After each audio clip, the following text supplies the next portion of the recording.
हाँ, इसमें पहला टॉपिक हम स्टार्ट करने वाले हैं।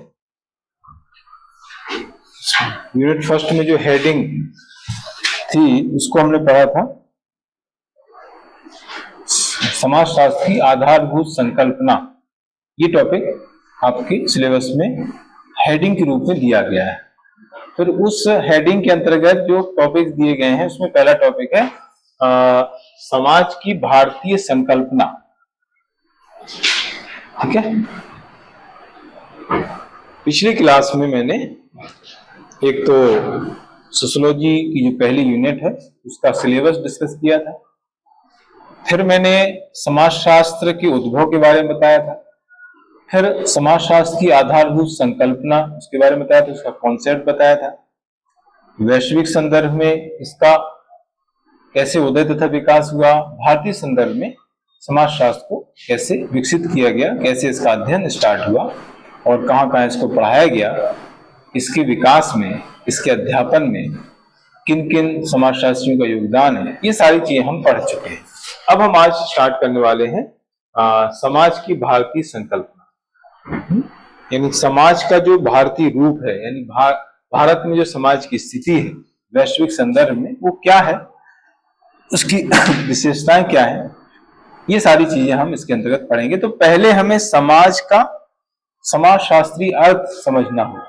आपको समाज का समाजशास्त्रीय अर्थ पूछ सकता है 2 मार्क्स में, है ना। आपको 2 मार्क्स में क्वेश्चन आ सकता है समाज का समाज शास्त्रीय अर्थ, इस तरह का क्वेश्चन आपको आ सकता है। ये है 2 मार्क्स के हिसाब से।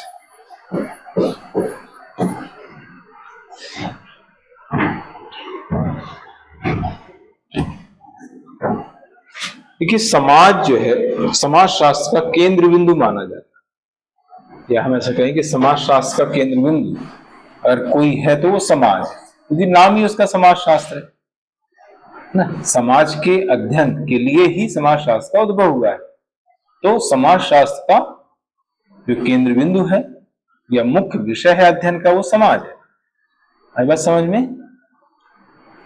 सामाजिक व्यवस्थाओं का, सामाजिक संबंधों का, सामाजिक घटनाओं का, सामाजिक अंतःक्रियाओं का अध्ययन करने के लिए समाज शास्त्र का उदय हुआ है ना। इसलिए हम कहते हैं कि समाज शास्त्र में सबसे महत्वपूर्ण जो विषय है वो है समाज। समाज का अगर हम एक सामान्य अर्थ देखें तो समाज को कहते हैं व्यक्तियों का समूह, है ना। समाज एक व्यक्तियों का समूह है। अभी हम आगे एक टॉपिक पढ़ेंगे समुदाय। समुदाय है, संस्था है, समिति है, ये टॉपिक आपके सिलेबस में दिए गए हैं। और समाज इस रूप में दिया गया है, समाज ऐसे नहीं दिया है। तो समुदाय जो होता है वो व्यक्तियों का समूह होता है ना। लेकिन समाज व्यक्तियों का समूह नहीं है समाजशास्त्र के दृष्टिकोण से। सामान्य अर्थ में समाज जो है व्यक्तियों का समूह कहा जाता है ना। लेकिन समाज शास्त्र में जो समाज है वो व्यक्तियों का समूह ना होकर के क्या है, व्यक्तियों के बीच जो संबंध विकसित होते हैं उन संबंधों को ही जो है समाज कहा जाता है। सामाजिक संबंधों की अमूर्त व्यवस्था इसको माना गया है। तो समाजशास्त्रीय अर्थ यही है। सामान्य बोलचाल की भाषा में समाज व्यक्तियों का समूह है, लेकिन समाजशास्त्र के दृष्टिकोण से समाज व्यक्तियों का समूह ना होकर के व्यक्तियों के बीच पारस्परिक संबंधों की एक अमूर्त व्यवस्था कही जाती है ना।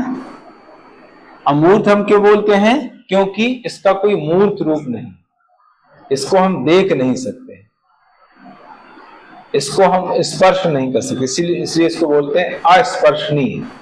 अमूर्त और अस्पर्शनीय मतलब ना तो इसको हम देख सकते हैं ना ही हम इसको छू सकते हैं, केवल महसूस कर सकते हैं।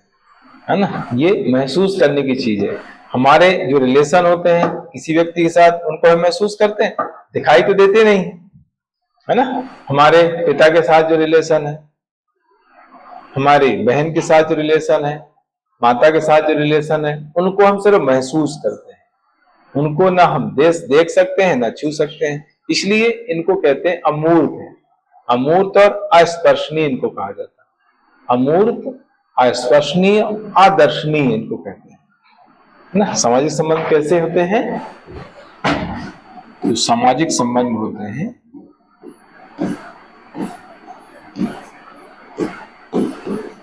सामाजिक संबंध ये होते हैं अमूर्त, अस्पर्शनीय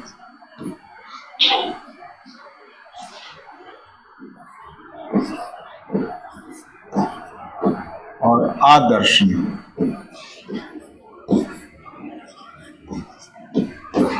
यह है सामाजिक समाज, इन्हीं को हम कहते हैं समाज। ठीक है, तो वही चीज इसमें लिखी है। समाज का सामान्य अर्थ होता है व्यक्तियों का समूह। साधारणतया किसी संगठित समूह को समाज से संबोधित किया जाता है, जैसे हिंदू समाज, जैन समाज, ब्रह्म समाज, है ना। इनको समान बोलचाल की भाषा में हम बोलते हैं समाज। लेकिन समाज शास्त्रीय दृष्टिकोण से समाज का मतलब क्या है? व्यक्तियों का समूह नहीं है, व्यक्ति का समूह नहीं है, बल्कि सामाजिक संबंधों की अमूर्त व्यवस्था इसको कहा जाता है। समाज शास्त्रीय दृष्टिकोण, आपको समाज शास्त्रीय दृष्टिकोण से ही इसका अर्थ लिखना है ना। आप लिख दिया व्यक्तियों का समूह है, तो आपका आंसर गलत हो जाएगा, 0 नंबर आपको, है ना। तो आपको बताना है कि समाज शास्त्रीय दृष्टिकोण से समाज व्यक्तियों का समूह, आपको वो लिखना ही नहीं है समान अर्थ में इसको ये कहते हैं, इसका क्या मतलब, लिखना ही नहीं ना। आप सीधे समाजशास्त्री दृष्टिकोण से समाज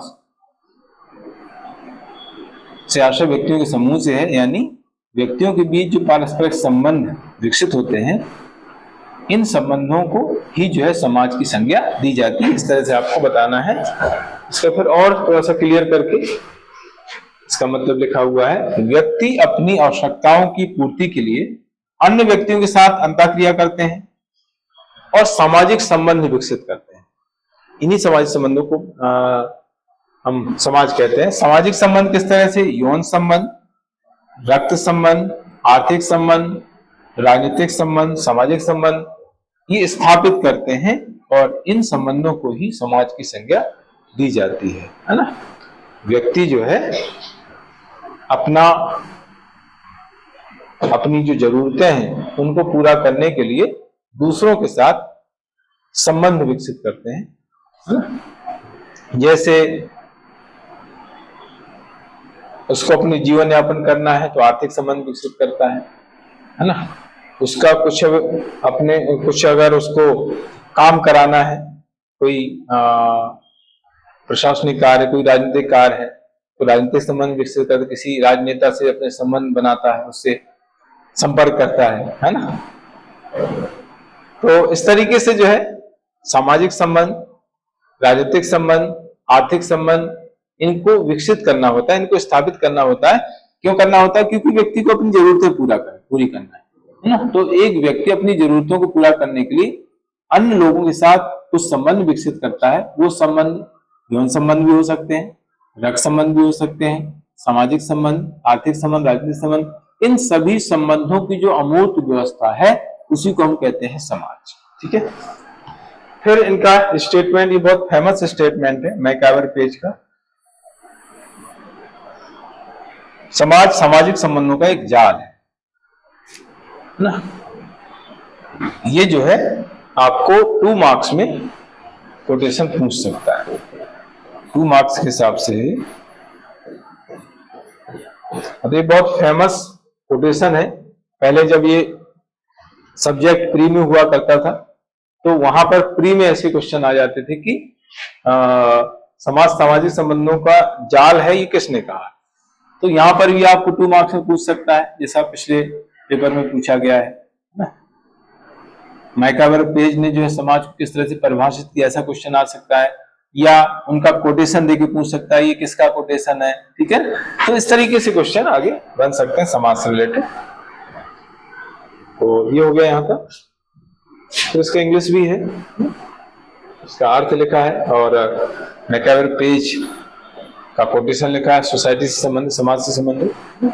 तो ये इस तरीके से इसका मैंने अर्थ बताया है, समाज का समाज शास्त्रीय अर्थ जो है इस तरह से आपको बताना है। फिर भारतीय समाज की विशेषताएं, भारतीय समाज की जो विशेषताएं हैं वही जो है आगे हम भारतीय संस्कृति की विशेषताओं में पढ़ेंगे। मतलब ये मैटर आपको दो जगह काम आएगा। भारतीय समाज की विशेषताएं करके ऐसा दिया नहीं है, टॉपिक समाज की भारतीय संकल्पना करके दिया हुआ है, लेकिन इसमें जो हम पॉइंट पढ़ेंगे, जो विशेषताएं पढ़ेंगे, वो विशेषताएं आपको जो है भारतीय संस्कृति की विशेषताओं में वो पॉइंट काम आ जाएंगे। क्योंकि समाज संस्कृति संबंधी जो मैटर है लगभग सेम आता है।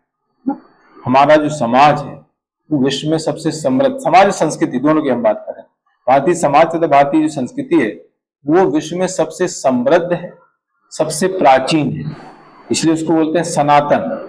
हमारा जो धर्म है, हमारा जो समाज है, उसको बोलते हैं सनातन ना। सनातन क्यों बोलते हैं? क्योंकि वर्षों से चला आ रहा है, इसलिए उसको बोलते हैं सनातन। आजकल सनातन वर्ड बहुत चल रहा है ना, सनातन वर्ड बहुत यूज हो रहा है ना।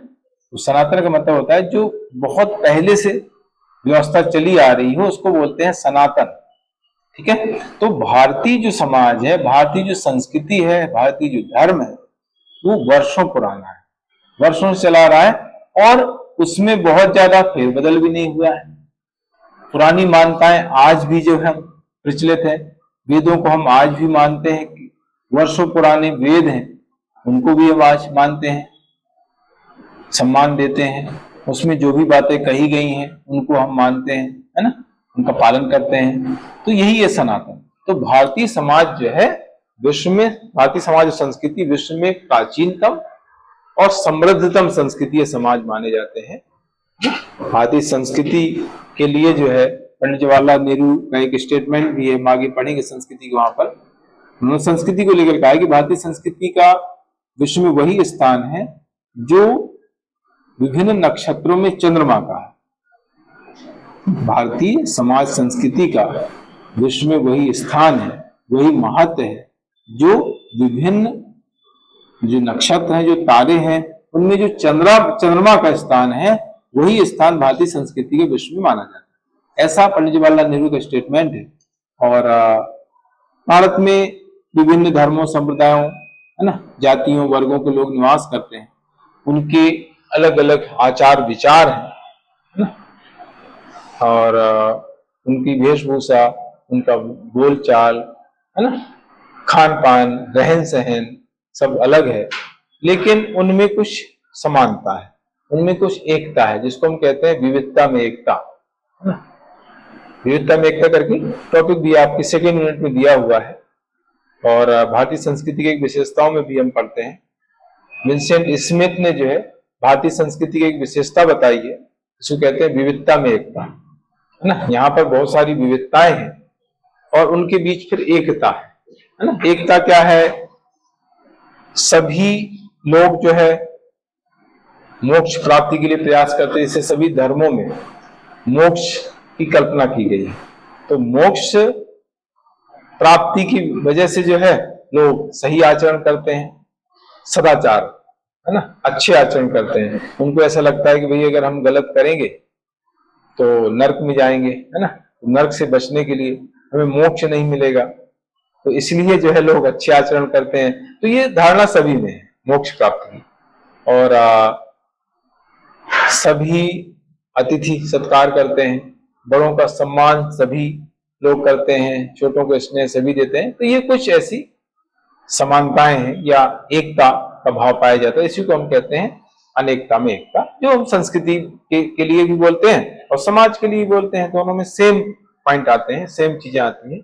तो वही चीज इसमें बताई गई है कि भारत के निवासियों ने अपने सुदीर्घ इतिहास में एक ऐसी सामाजिक व्यवस्था एवं संस्कृति भी, देखो यहाँ पर लिखा मैंने, का विकास किया जो अपने आप में मौलिक, अनूठी एवं विश्व की अन्य सामाजिक व्यवस्थाओं तथा संस्कृतियों से भिन्न है। मतलब ये जो चीज है ये संस्कृति के अंतर्गत भी आ जाएगी और समाज के अंतर्गत भी आ जाएगी, क्योंकि आपके टॉपिक में एक, आपके सिलेबस में एक टॉपिक भारतीय संस्कृति की विशेषताएं भी दी गई हैं। सभ्यता संस्कृति के साथ साथ भारतीय संस्कृति विशेषताओं करके टॉपिक दिया हुआ है। तो ये जो मैटर है वहां पर भी आपको काम आएगा। ठीक है, दोनों में सेम पॉइंट आएंगे, सेम मैटर आएगा।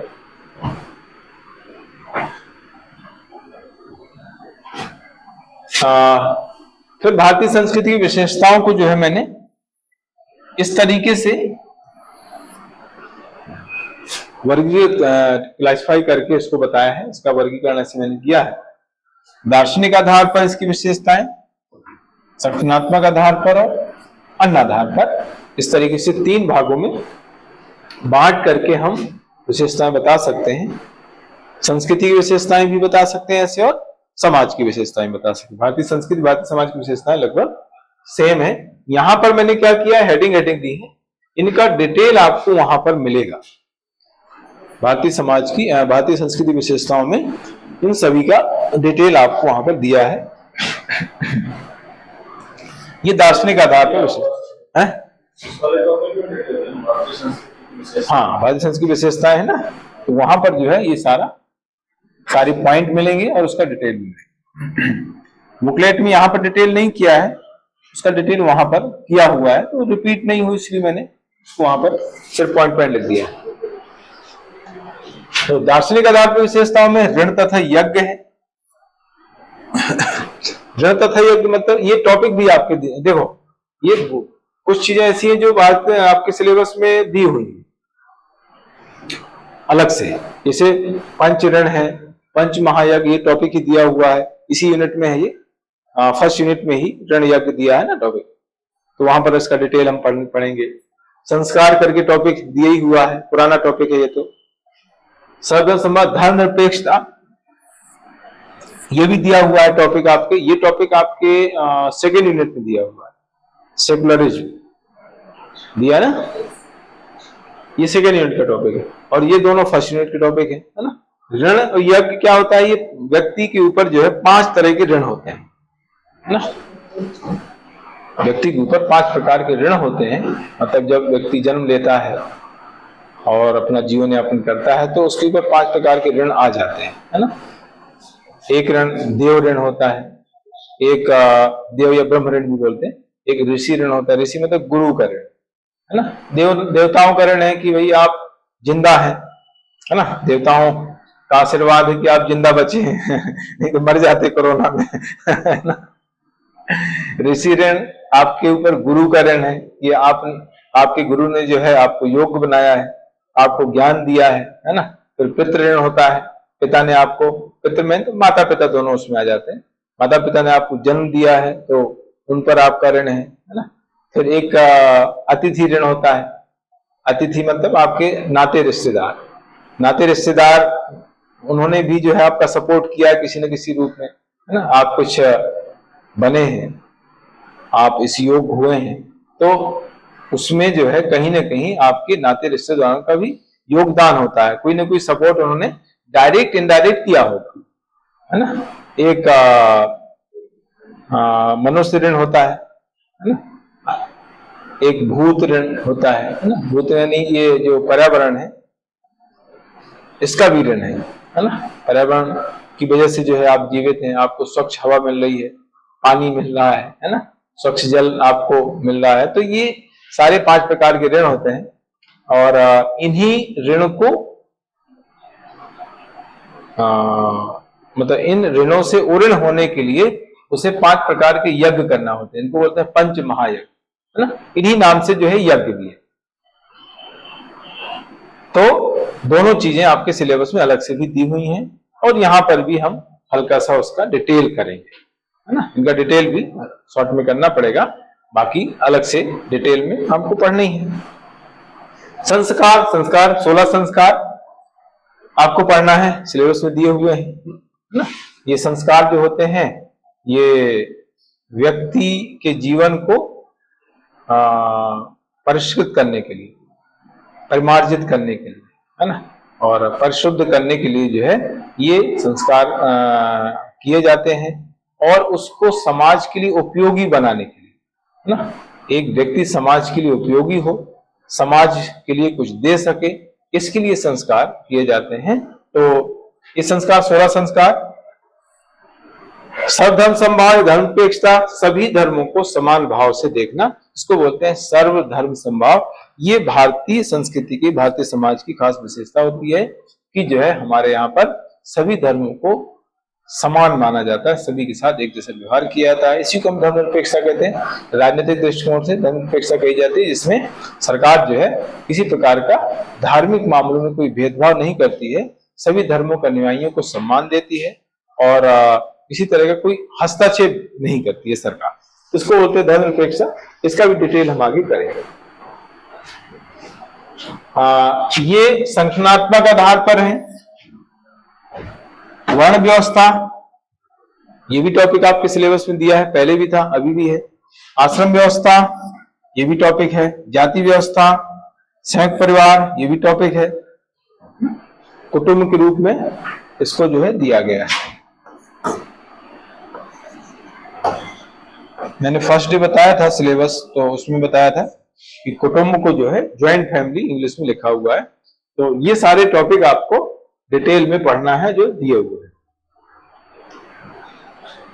फिर इसमें कुछ अन्य विशेषताएं भी हैं, उसमें सहिष्णुता, ये भी उधर आपके भारतीय संस्कृति विशेषताओं के वहां पर जो है ये पॉइंट आपको मिलेंगे, उनका डिटेल मिलेगा।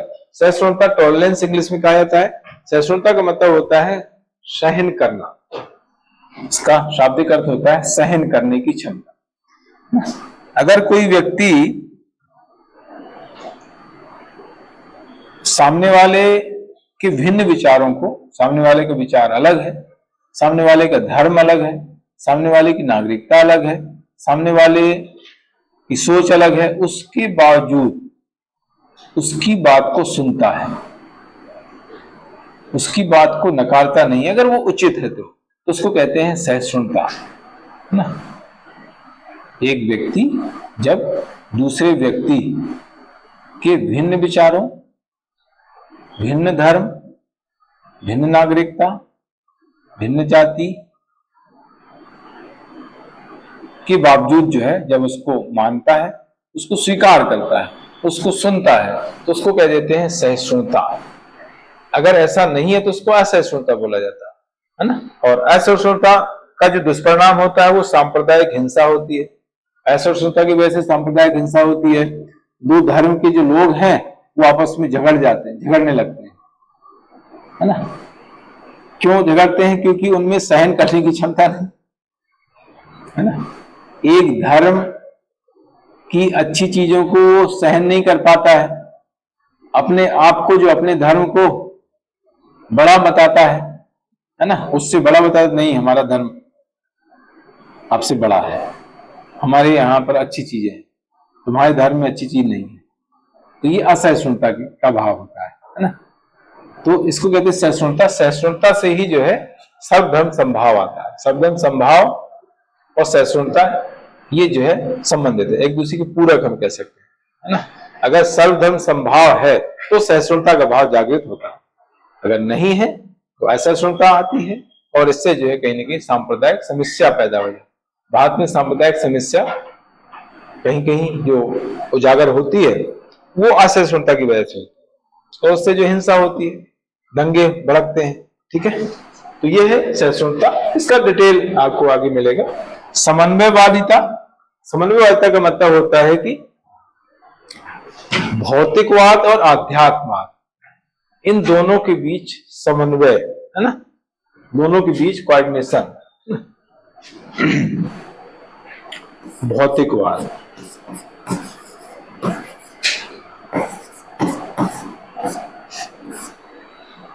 ये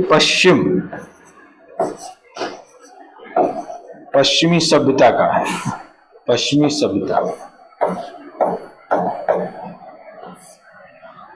और आध्यात्म,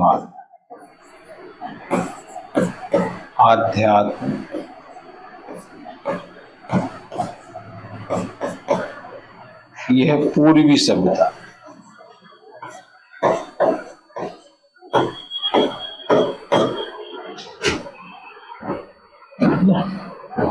इन दोनों के बीच समन्वय जो है भारत में दिखाई देता है। समन्वय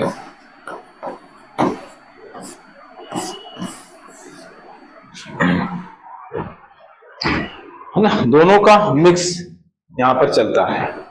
यानी हम भौतिकवाद से अच्छी चीजों को ले लेते हैं और आध्यात्मवाद से अच्छी चीजों को ले लेते हैं, उनको मिला देते हैं। स्वामी विवेकानंद का कहना है कि हमें जो है भौतिकवाद से अच्छी चीजों को और आध्यात्म से अच्छी दोनों को लेना चाहिए। मतलब हर चीज में कोई ना कोई अच्छी चीज होती है।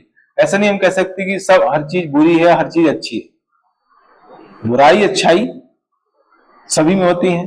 तो उनका कहना था कि भौतिकवाद में सब कुछ बुरा नहीं है, कुछ चीजें अच्छी हैं तो वहां से हम अच्छी चीज ले लें। आध्यात्मवाद में अच्छी चीज है वो हम ले लें। दोनों का समन्वय अगर हम कर देते हैं तो हमें जो है ज्यादा सांसारिक सुख प्राप्त होगा, है ना। हम किसी चीज को पूरी तरीके से नकार नहीं सकते, नकारना नहीं चाहिए। हमारे जो पुरुषार्थ हैं उनमें दोनों चीजों का मिक्सअप। अभी हम पुरुषार्थ पढ़ेंगे तो वहां पर इसका जिक्र आता है। ये क्वेश्चन भी आपको आ सकता है कि पुरुषार्थ में भौतिकवाद तथा आध्यात्मवाद का समन्वय समझाइए। ऐसा आपको एनएलटीएफ क्वेश्चन बन सकता है। हालांकि ऐसा क्वेश्चन अभी बना नहीं है, मैंने ऐसा सोचा है बन सकता है। 4 पुरुषार्थ हैं, उसमें 2 चीजें भौतिकवाद से जुड़ी हुई हैं और 2 चीजें आध्यात्मवाद से जुड़ी हुई हैं। जैसे अर्थ और काम, ये है भौतिकवाद, है ना। धर्म और मोक्ष ये जो आध्यात्मवाद है। तो ऐसा कहते हैं कि हमारा जो पुरुषार्थ है उसमें आध्यात्मवाद और भौतिकवाद का समन्वय, दोनों चीजें पाई जाती हैं। तो यही समन्वयवादता है। समन्वयवादता हमें कहां दिख रही है? पुरुषार्थ में दिख रही है। समन्वयवादता मतलब क्या? भौतिकवाद और अध्यात्म। भौतिकवाद का मतलब होता है, देखिए भौतिकवाद आध्यात्मवाद होते क्या है वो भी बता दूं। भौतिकवाद मतलब होता है इसमें तर्क देखा जाता है, हर चीज को तर्क की कसौटी पर कसा जाता है, वो भौतिकवाद। मतलब कुछ भी चीज है, मतलब क्यों, हर चीज में क्यों, इसको हम कहते हैं कार्य कारण संबंध।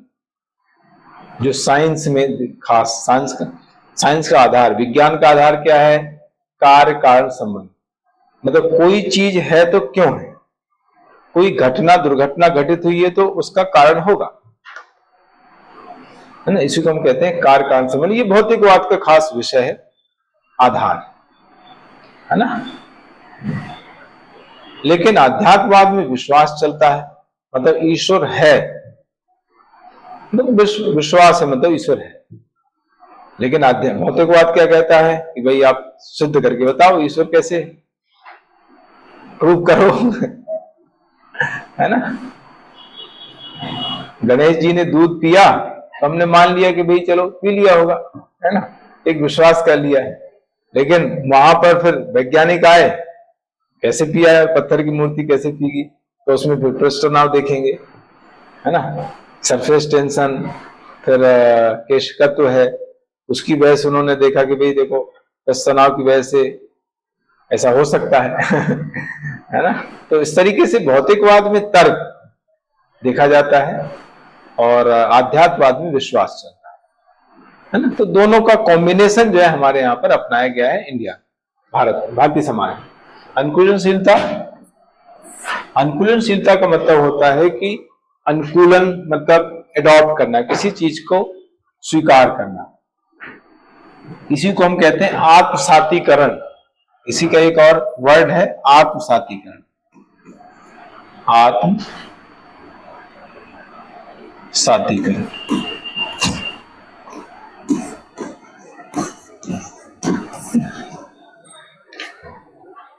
किसी चीज को आत्मसात कर लिया जाता है, मतलब हम उसको अपना लेते हैं, अच्छी चीजों को। भारत ने जो है अलग अलग धर्मों से, अलग अलग व्यवस्थाओं से चीजों को ग्रहण किया है। जैसे पारसी जो धर्म है उससे हमने अग्नि की पूजा ली है ना? हम लोग अग्नि की पूजा करते हैं ना, हवन वगैरह करते हैं, ये पारसी धर्म से आया है। सूर्य उपासना जो है पारसी धर्म से आया। तो हमने जो है बहुत सारे धर्मों से, बहुत सारी व्यवस्थाओं से जो है कुछ अच्छी व्यवस्थाएं हमने ली हैं, उनको हमने आत्मसात कर लिया है। क्योंकि यहाँ पर बहुत सारे धर्मों के लोग आए और उनको जो है हमने अपना लिया। उन्होंने भारतीय संस्कृति को, भारतीय धर्म को अपना लिया और हमने उनकी कुछ चीजों को ग्रहण कर लिया, है ना। तो इस तरीके से अनुकूलनशीलता गुण पाया जाता है। अनुकूलनशीलता के गुण की वजह से ही जो है हमारा जो धर्म है, हमारा जो समाज है, वो इतना समृद्ध हो पाया है और इतना प्राचीन है। इसमें किसी प्रकार की कोई प्रॉब्लम नहीं है, है ना। जैसे कोरोना आया तो कोरोना में वही लोग बच पाए जिनमें अनुकूलनशीलता ज्यादा थी। तब जो जिस तरह का एटमॉस्फेयर होता है, उस एटमॉस्फेयर में अपने आप को ढाल ले। हमारा शरीर जब ढल जाता है तो उसको कहते हैं अनुकूलनशीलता। ये है इसका मतलब, है ना। कई लोगों को देखते हैं कि जरा सा मौसम चेंज हुआ, तुरंत सर्दी, खांसी, जुकाम, बुखार स्टार्ट हो जाता है। तो इसका मतलब ये कि उनमें अनुकूलनशीलता गुण नहीं है। बॉडी जो है उस तरीके से जो है उसको अडॉप्ट नहीं कर पाती है इन्वायरमेंट को, है ना। तो कोरोना में जो है बहुत से लोग जिनकी डेथ हो गई, उनमें ये गुण नहीं था, कम था। हमारे समाज में ये गुण ज्यादा है, इसलिए जो है ये सनातन है, इसलिए बना हुआ है, आज भी चल रहा है। इसमें बहुत ज्यादा प्रॉब्लम नहीं आई है, बहुत ज्यादा इसमें चेंज नहीं हुए हैं। वैसे की वैसी चीजें आज भी चल रही है ना। थोड़ा सा बदलाव समय के हिसाब से होता रहता है, लेकिन विघटन नहीं हुआ है ना। समाज, संस्कृति, धर्म को बहुत ज्यादा नुकसान नहीं हुआ, क्योंकि इसमें अनुकूलनशीलता है ना। समय के हिसाब से जो है इसमें एडॉप्ट करने की क्षमता इसमें पाई जाती है हमारे भारतीय समाज।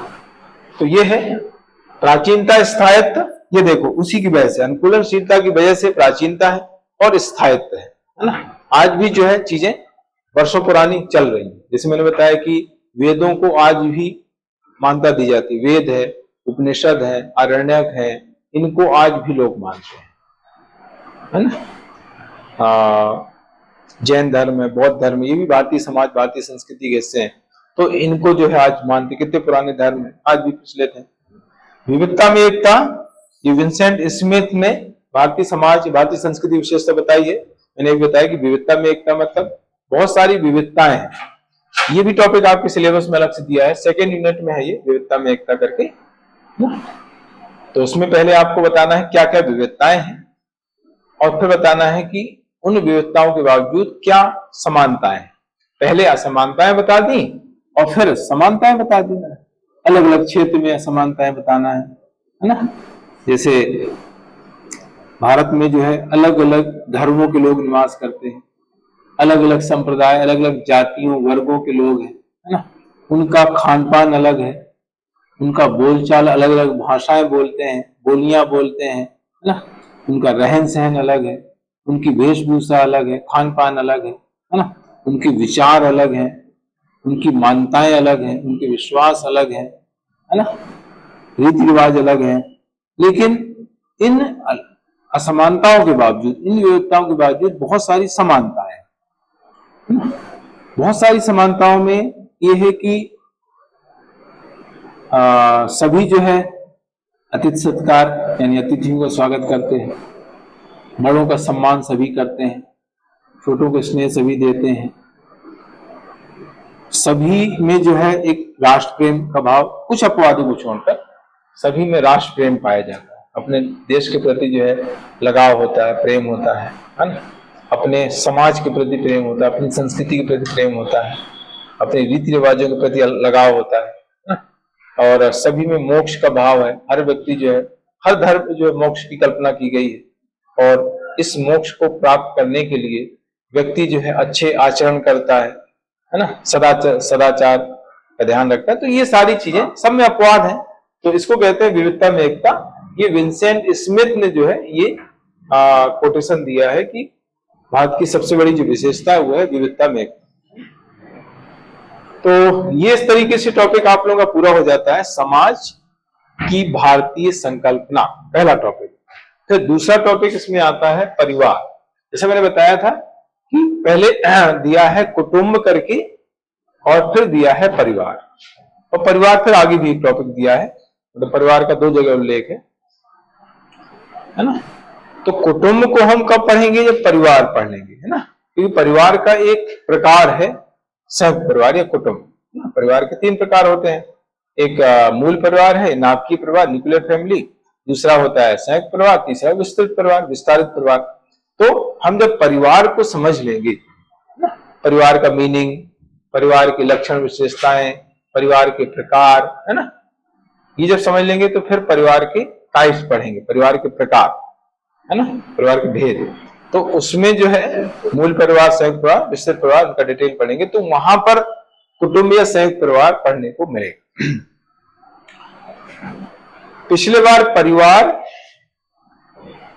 का लॉन्ग क्वेश्चन पूछा गया है, समाजीकरण के रूप में परिवार का महत्व करके ऐसा क्वेश्चन आया है।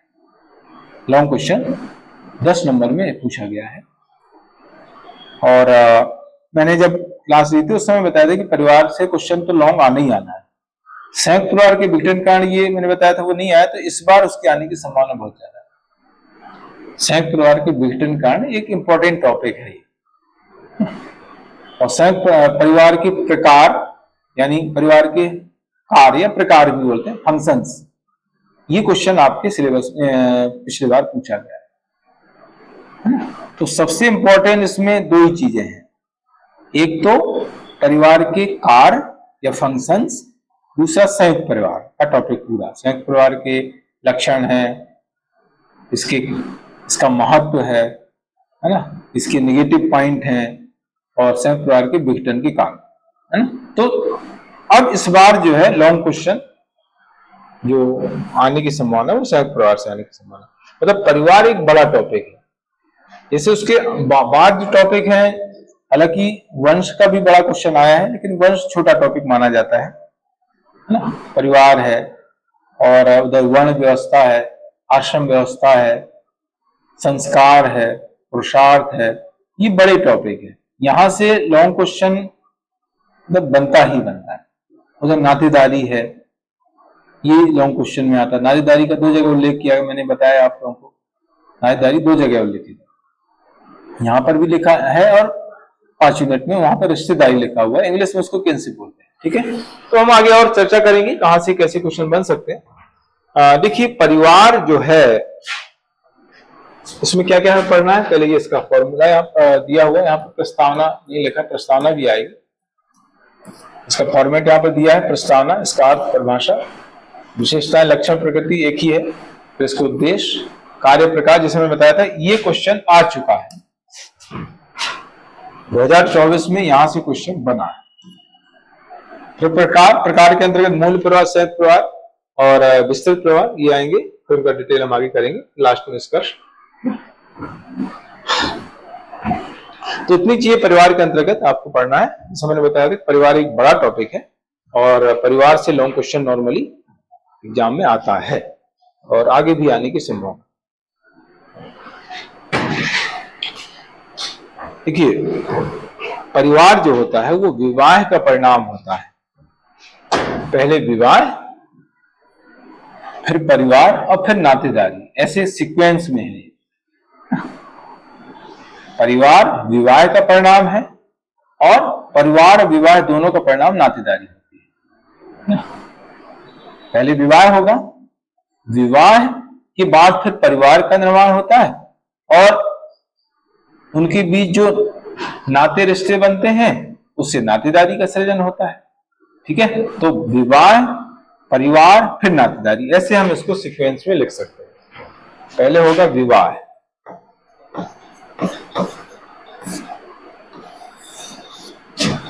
फिर बनते हैं परिवार,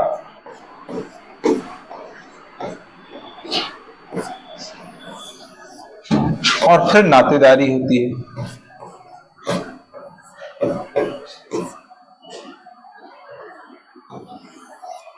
ये है, ठीक है।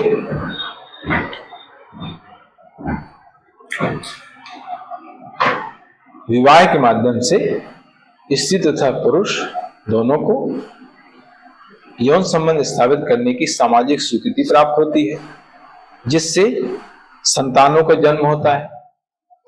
माता पिता और संतानों के मिलने से जो है परिवार नामक संस्था का उदय होता है और इनके बीच जो संबंध विकसित होते हैं, इसी से नातेदारी का विकास होता है। ये है तीनों के बारे में। तो ये इंट्रोडक्शन जो है नातेदारी का भी है और परिवार का भी है। विवाह तो खैर ऐसा टॉपिक दिया नहीं आपके सिलेबस में, है ना। हम परिवार का लॉन्ग क्वेश्चन जब लिखेंगे तो उसमें भी ये आप इंट्रोडक्शन लिख सकते हैं, और नातेदारी का लॉन्ग क्वेश्चन जब लिखेंगे तो उसके इंट्रोडक्शन में भी ये लिख सकते हैं, है ना। विवाह के माध्यम से स्त्री तथा पुरुष दोनों को यौन संबंध स्थापित करने की सामाजिक स्वीकृति प्राप्त होती है, जिससे संतानों का जन्म होता है। माता पिता तथा संतानें मिलकर के एक परिवार नामक संस्था का निर्माण करते हैं। उनके बीच आपसी संबंधों से जो है नातेदारी का विकास होता है। ठीक है, तो ये तीनों का संबंध ऐसे हम बता, विवाह परिवार नातेदारी ऐसे। ठीक है, तो ये इंट्रोडक्शन मैंने ऐसे बताया, फिर इसका मीनिंग यहाँ पर लिखा हुआ है, इंट्रोडक्शन इसमें नहीं लिखा हुआ है, तो हम इसको कल स्टार्ट करेंगे, नहीं तो फिर आधा अधूरा रहेगा। थोड़ा सा समय बचा है, मैं इसको पहले ही थोड़ा सा एंड कर रहा हूँ। कल हम इसको स्टार्ट करेंगे और इसमें लगभग चीजें कल हो जाएंगी, परिवार से रिलेटेड चीजें, मतलब लक्षण तक कर लेंगे। इसका अर्थ हो जाएगा लक्षण और उद्देश्य भी हो जाएंगे, इतना हो